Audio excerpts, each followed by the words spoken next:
Well, the matches have been made, the ring has been reinforced, and we are ready for a brawl. Hello again, UWA Elite fans. This is the man of 1,000 spreadsheets, MC Hale, and this is our card rundown for Brawl for It All. So we are looking for you to bring the spirit of Halloween to the 31st of Reed Street. It's 31 Reed Street, but 31st? Never mind, forget it. Anyway, to the UWA Elite Army Base in South River, New Jersey at the South River VFW on Saturday, October 21st.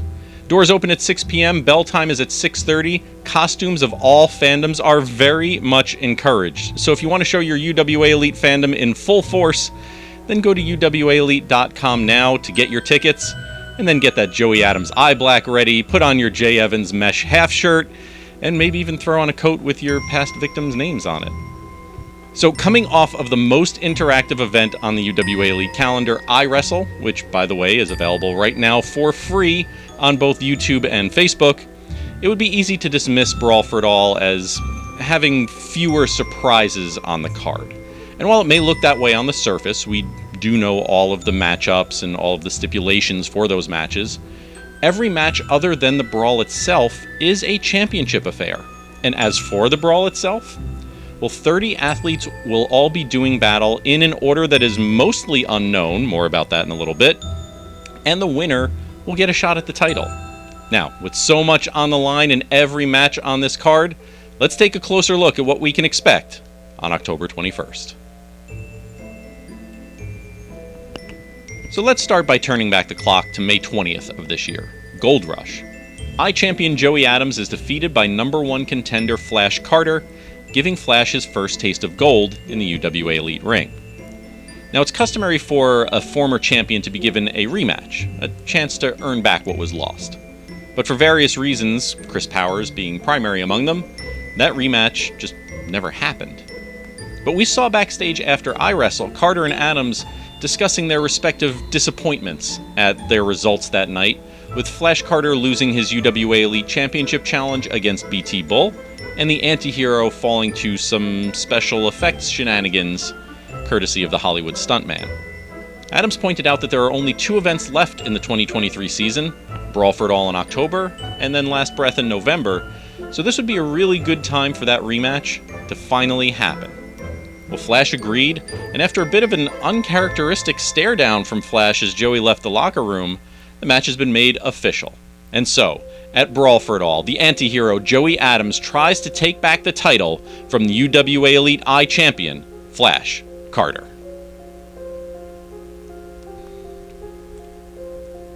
I really want to whip his ass. Has a challenge, a desire for just a chance at taking someone out, ever been so clearly stated before? Well, these are the words that Bulldog Pittman used when demanding that UWA Elite President Dave Swan amend Eric Corvus's contract with UWA Elite. Now, in order to fully appreciate this interaction, we have to turn back the clock once again, this time to the very first event I ever called in UWA Elite, the 2021 season premiere, Setting the Standard. At that event, Eric Corvus was defending the Iron Man Championship against Explosive Eddie Thomas, but with a very important stipulation. Well, when Eddie locked in that figure C4, not only did Corvus lose the Iron Man title, but he would no longer be allowed to challenge for that championship again. Ever. Now fast forward to a few months ago, Bulldog Pittman defeats Robbie Roller at Livin' on the Edge to become the new and current Iron Man champ. And well, here comes the mat mechanic to throw a monkey wrench into the Iron Man title reign of Pittman. Corvus has been harassing Pittman for 4 or 5 months now. The Dynamite Davis tournament, Crossroads, Mega Fight, iWrestle, and each time getting just a little bit more under the skin of Bulldog. After iWrestle, Shannon May was trying to get an interview with Bulldog, but was interrupted by Corvus doing what Corvus does. Bulldog tried to be the noble champion, saying that it was somebody else's turn now, and Corvus shouldn't be trying to take someone else's spot. Well, Corvus blamed Bulldog for his triple threat loss and subsequent nightmare of a #1 spot in the Brawl, and put the bait out there for Bulldog. But I'm not allowed to challenge for your title, so I'm not interested. Bulldog took that bait. Storming into Dave Swan's office, Pittman uttered those words, "I really want to whip his ass." and demanded a title defense. Not too often a champ does that, against Corvus.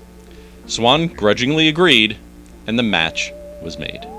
Will Iron Man champion Bulldog Pittman finally get to take out 5 months of frustration on Eric Corvus? Or will the mat mechanic make good on his promise to neuter the Bulldog? It's Corvus against Pittman for the Iron Man Championship at Brawl for It All. Moving on to the tag team division. The tag champs, Junie Underwood and Ethan Promise, the Lost Boys, have been cleared to return to in-ring action and defend their titles. And that's really good news for Jay the Key Evans and Explosive Eddie Thomas.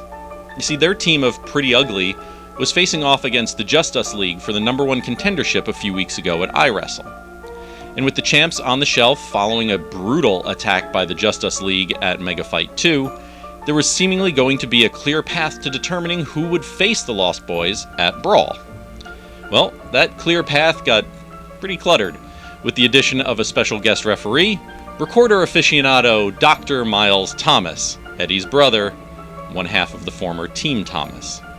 Despite the best efforts of Anthony Michael and Chris Steeler, including playing a reverse card, the Just Us League wasn't able to keep up with the penalty flags, yellow cards, and Uno Draw 4s that Miles subjected them to, bringing the victory to Pretty Ugly.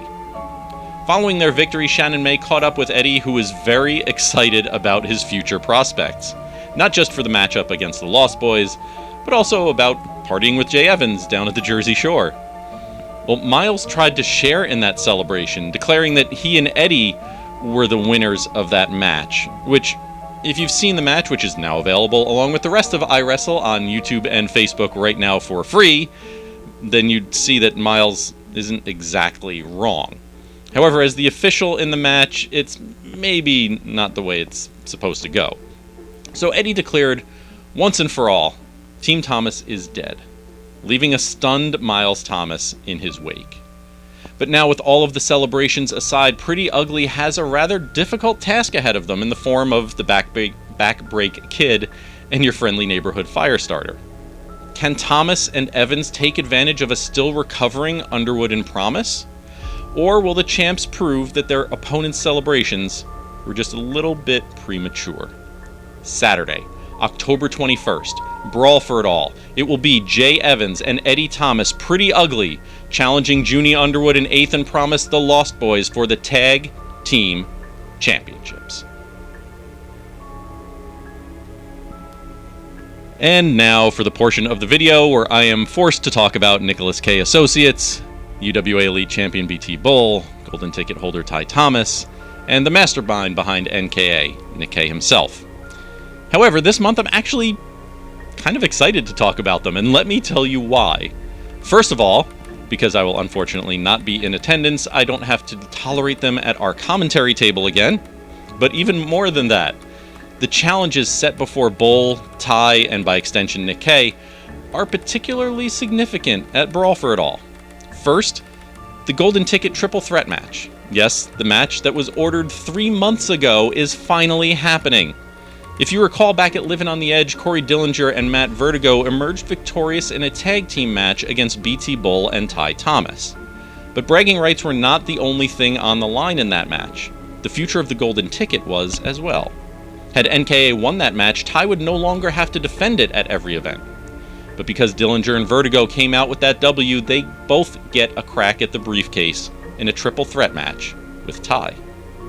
There have been a few run-ins since then, Ty partnering with his manager and NKA namesake, the original professional wrestler Nick K, against Vertigo and Dillinger at Crossroads. Ty against Corey at Mega Fight 2, but nothing that really scratched that itch for Dillinger and Vertigo to finally cash in on the chance to cash in on the Golden Ticket. And now that moment is finally here. The match made at Living on the Edge. At Brawl for It All, the Golden Ticket holder, good as gold, Ty Thomas, defends against the New York Drip, Matt Vertigo, and diligent Corey Dillinger in a triple threat with the Golden Ticket on the line. The second match to feature NKA will of course be the UWA Elite Championship match. BT Bull has now held the title belt for over a year, and shows very little signs of champion fatigue, that particular kind of exhaustion when you know virtually every name on the roster is gunning for you. Well, a new challenger has emerged thanks to his victory at Crossroads in the Dynamite Davis Memorial Tournament. Former 3-time UWA Elite Champion Sean "Damage" McNellis has earned a title shot, and in the process, accidentally stumbled into the NKA orbit. Damage got his first taste of what it's like to feud with NKA when, last month at iWrestle, Nick Kay left his guest spot at commentary to join in with BT Bull and interfere in McNellis' match with Corey Dillinger, causing a double countout. Kay erroneously thought that a no decision in the match would negate both Dillinger and Damage's respective shots at Ty and Bull, but the message was clear: get in the way of Nicholas Kay associates and be forced to never stop looking over your shoulder. In an interview with Shannon May following iWrestle, Dillinger was focused and resolute in getting his hands back on NKA. Damage, on the other hand, looked stunned. This was his first time dealing with NKA firsthand, and I don't think he was prepared for it.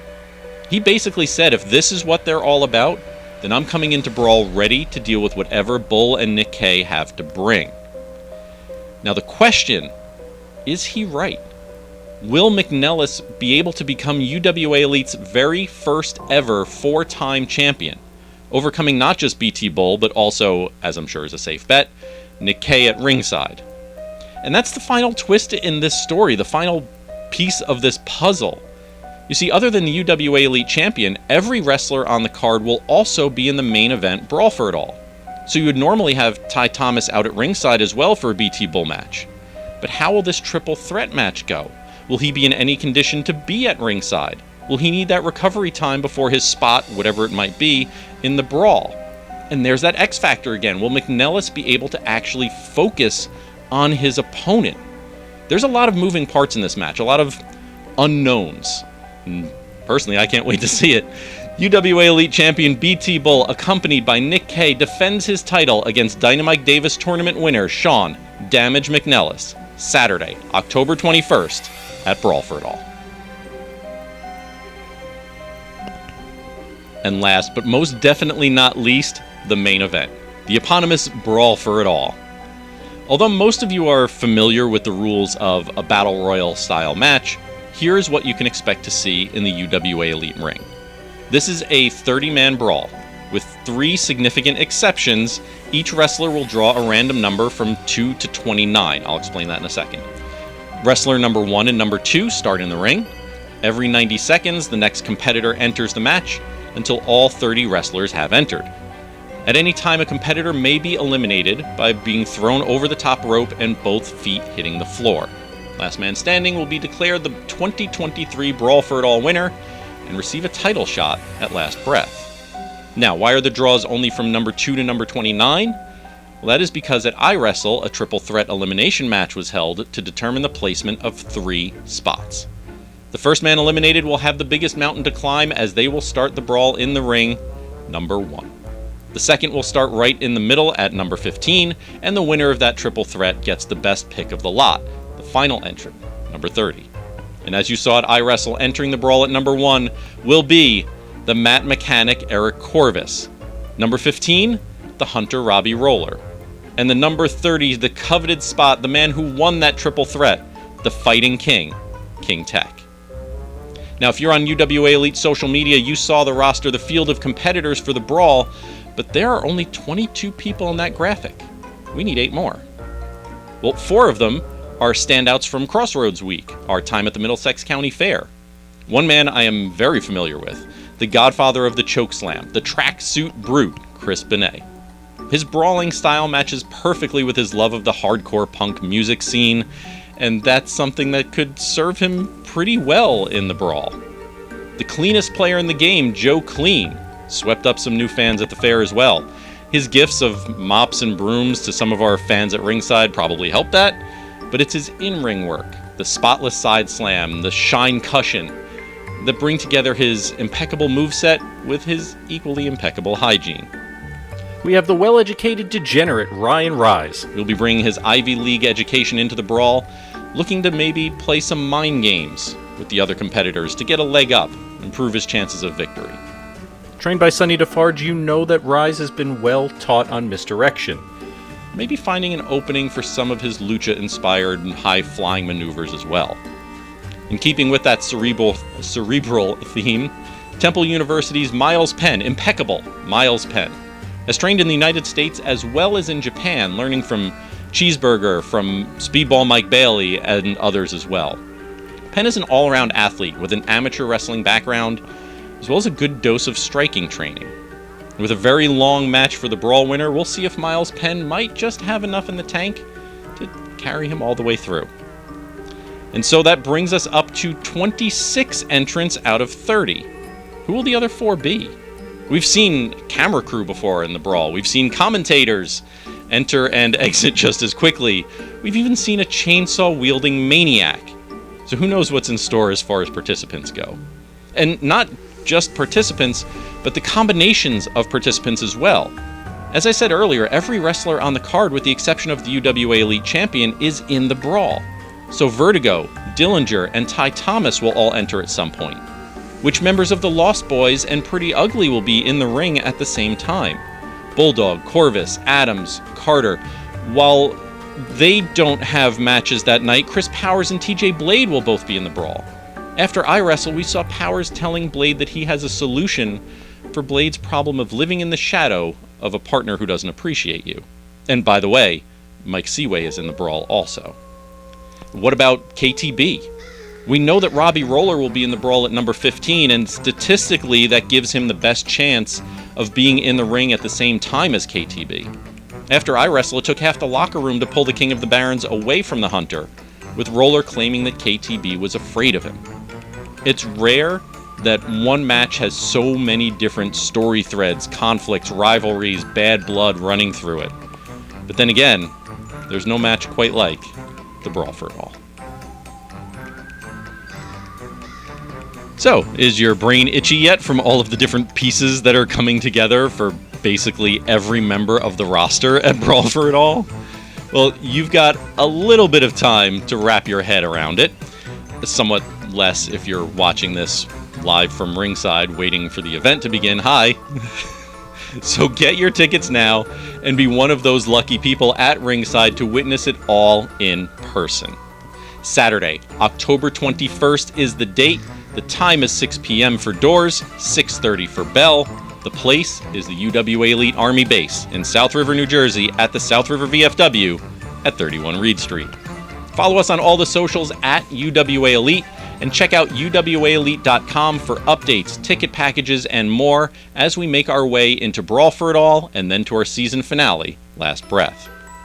This is going to be wild, and this year's Brawl is one you definitely do not want to miss. Until then, this is the man of 1,000 spreadsheets, MC Hale, saying I will see you at ringside. Just a new me, ain't afraid of anything. You could put me in the middle of any ring. I will come out a champ when the hands swing. Watch out, you'll be knocked out in a blink. I can feel the eye of a hurricane. It's calm now, but I know that it's bound to change. I see the fight in the rise from a lot of pain. I feel the energy rise and something change. Yeah, I'm in deep now. My ears ring, it's about to get loud. My heart beats, I'm about to black out. So watch out. They ain't no going back now. They ain't no going back now. They ain't no going back now. They ain't no going back now. They ain't no going back now. They ain't no going back now. They ain't no going back now. Yeah, I'm ready to brawl.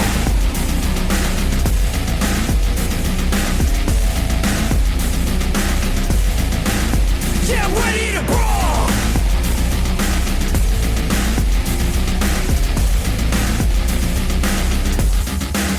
Yeah, I'm ready to brawl!